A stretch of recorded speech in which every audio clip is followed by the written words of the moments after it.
I just woke up from a nap, so we're gonna be talking about how I deal with bad news. Okay, so typically a lot of people get really strung up on bad news, and I am one of those people. Sometimes, like sometimes bad news hits you, and you're not ready for it, and all of a sudden you're hella upset, right? You're all up in your feelings, and then sometimes you even make bad decisions. Okay, so the way to deal with bad news, or the way I deal with bad news, is basically just taking a step back and just viewing this kind of news from a different perspective than your own, basically, right? So let's say you just found out someone smashed your car, right? Because this happened to me recently. Someone smashed your car, right? There's two things that can happen at this point, right? You found out your car gets smashed. Now you can either be very upset, okay, be very angry, or you can just let it go and just move on and figure out the next steps, right? So think about step one, right? Step one, you chose to go out of your way to feel some type of way towards this event, right? You're wasting time, energy towards this negativity, right? Something negative just happened, right? Someone broke your car window. Someone's just tried to rob you, right? And you could take it one or two ways, right? You could be like, "Oh man, this is such a bad day. Now my whole day is ruined," right? Like, you could take it that way, or you could be like, "Oh, this happened. All right, let me get this fixed. Move on." Like, there's two ways to go about these things, right? You can let it drag the rest of your day down, ruin the rest of your day, or you could just move on, right? Like, I feel like what I do is I just move on, basically, right? I know it's not easy, but it's what you have to do, right? It's easy to say. It's easy to say, "Oh, let's just forget about it and move on." Yeah, I know it's easy to say. It's hard. It's hard to do, right? But you have to move on. What is you being upset gonna do, right? You have to always ask yourself this question: what is me being upset going to do? If it does nothing, then stop being upset. It's not gonna do anything, literally, right? So yes, you can be upset, but no, don't waste your time being upset. Like, allow yourself a few minutes at most to be upset. But after those few minutes, you're done. You can't continue being upset the whole day. Give yourself 3 minutes to be upset, 5 minutes if you're really upset, right? I honestly feel like if you give yourself a timer, set that timer, and just during that time, feel as much of the pain as possible. Then once that timer goes off, you move on. You have to. You just move on, right? It's not good to keep dwelling on it and then just festering hate, right? Like, let's say, for example, let's say your car gets smashed in, right? And now all of a sudden you're like angry. You're like, oh, I hate this person. I'm gonna find this person. Like, bro, like this is so much energy wasted, right? Like, you don't even understand. Like, how are you gonna find this person, right? You're gonna be spending the rest of your life hunting this person down that could be already arrested. You don't even know. Like, you know what I'm saying? Like, they could already be in jail. Like, you being angry isn't going to fix the situation or make the situation go away, right?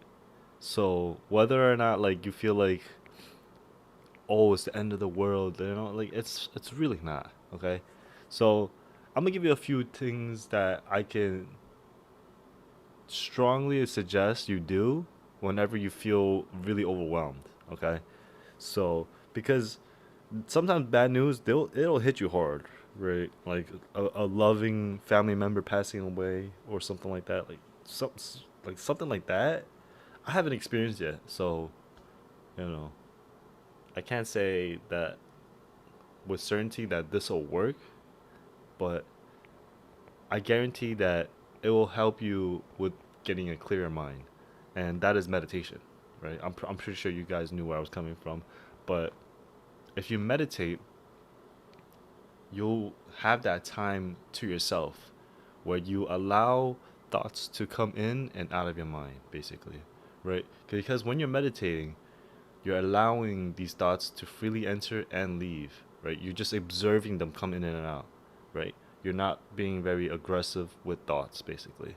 If you've practiced meditation before, like on those apps like Headspace, that's what he kind of suggests. Like you observe your body, like your physical body, and the thoughts that go in and out of your brain as you're, inhaling and exhaling, basically, and then like gently letting thoughts go. That's kind of like the premise of like whenever they teach you meditation in Headspace is basically letting thoughts go, right? You get a thought, you're supposed to let it go, right? You have to notice that it's coming into your head and just let it go, right? And that's kind of like how to really establish yourself in a sense that like this is me, right? This is how I am in the present moment, basically, right? It's not like the incident or the bad news defines you, basically, right? This event, this tragedy or whatever it is, doesn't define who you are, right? You are you. You make your decisions, and the bad things will happen. Stuff happens in life where you just can't control it, and it's just inevitable that something bad will eventually happen. I'm not praying for anything bad to happen, but I pray for your strength to get through the bad things, okay? Because they will happen eventually, right? It's not a matter of like if it'll happen. It's just a matter of when, right? And if it never happens, man, lucky you. I'm really happy for you, right? But this is for those people that have experienced bad things and are going to experience bad things going forward because life is hard. This world that we live in is very cruel. It's not a very nice place that we live in. People are mean, right? Like there's criminals out here. There's people that want to harm other people out here, right? And it's just that's just the world we live in. And if you get bad news, you got to deal with it, right? And it's very easy to deal with when you have certain tools at your disposal, right? So another way that you can use your resources to help you deal with some bad news is go treat yourself. Like if you got enough money to go eat your favorite food. Go get some Korean barbecue. That's what I would get. I'll go get some Korean barbecue if I'm like in doubt. If I'm really really upset, like dude, I would just go to like all you can eat place, go crazy, and then right after I'll feel great. You know what I'm saying? Like I would feel amazing right after I eat my favorite foods. Right? Just think about that. Can you still be upset after eating your favorite meal? For most people, I would say no. And I'm one of those people. I don't think I could still be upset if I just had my favorite meal. I'll have a pretty big smile on my face, to be honest. Another way, I don't know. Every time I look away from the camera, it feels like something on the screen is moving. It trips me out. It really trips me out. I gotta stop doing that. But yeah. Another way you could deal with bad news, right, is like doing an activity that'll get your mind off of it, right? So for me, I like to work out and play basketball. So if I had some bad news and I don't want to think about it, I'll just go shoot some hoops, right? I don't really, working out is a little